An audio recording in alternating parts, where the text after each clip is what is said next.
In June 2024, a 63,000-mile 2003 Lamborghini Gallardo with a gated manual sold for £43,250. 4 months later, a 2,262-mile Gallardo Spider Performante with another factory manual sold for $578,000. Then, in June 2026, a 9,000-mile manual Spider brought $261,000.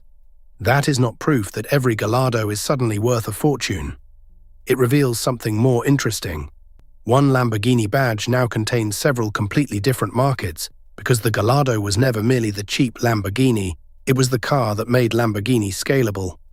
Before it arrived, Lamborghini depended on tiny numbers of V12 flagships.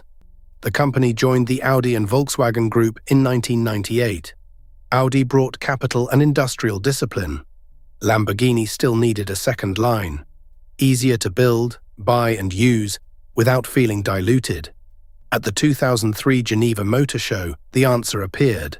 The first Gallardo used a naturally aspirated 5-litre V10, rated at 500 horsepower, with all-wheel drive, an aluminum space frame and a 6-speed transmission.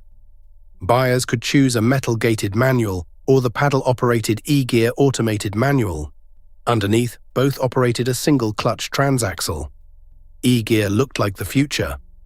2 decades later, that choice can completely change the value of the car.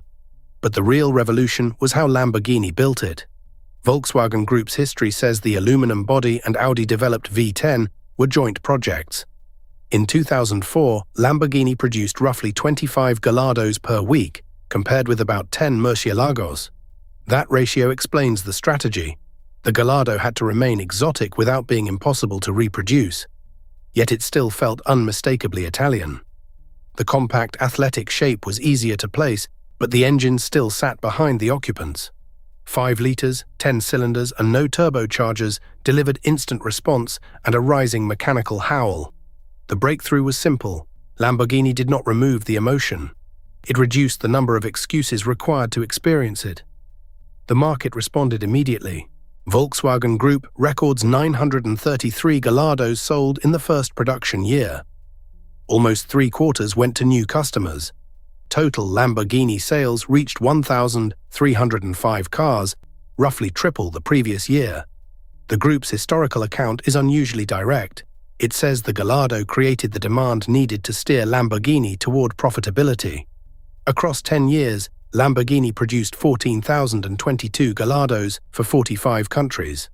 It was the repeatable product at the center of the transformation. Then, Lamborghini kept changing the formula.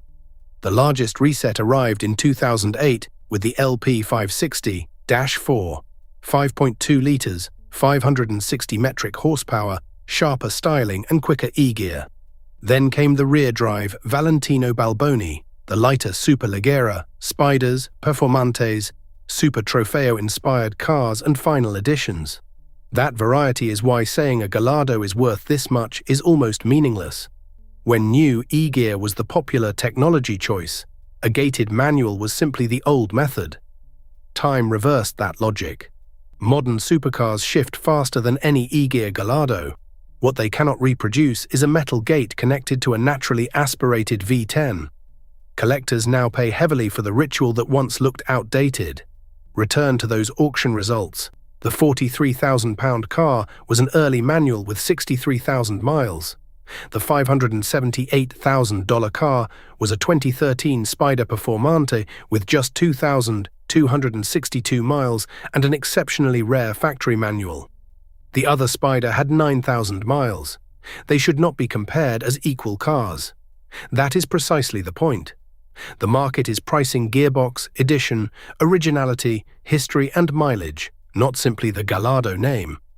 There is also a dangerous phrase in the used supercar world, entry-level Lamborghini. Entry-level describes where the car sat in the showroom. It does not describe the maintenance. Specialist guides put transmission and clutch condition near the top of the list. E-gear clutch wear can accelerate with hard launches and urban use.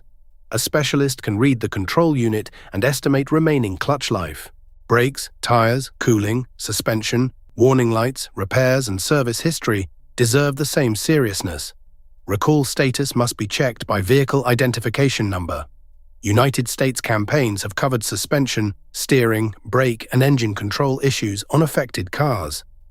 That does not make every Gallardo unreliable. It means the badge cannot protect a buyer from deferred maintenance, an exhausted clutch, or a cheaply repaired car. The cheapest example can become the most expensive specification once the work begins. The Gallardo made Lamborghini larger without making its cars feel smaller.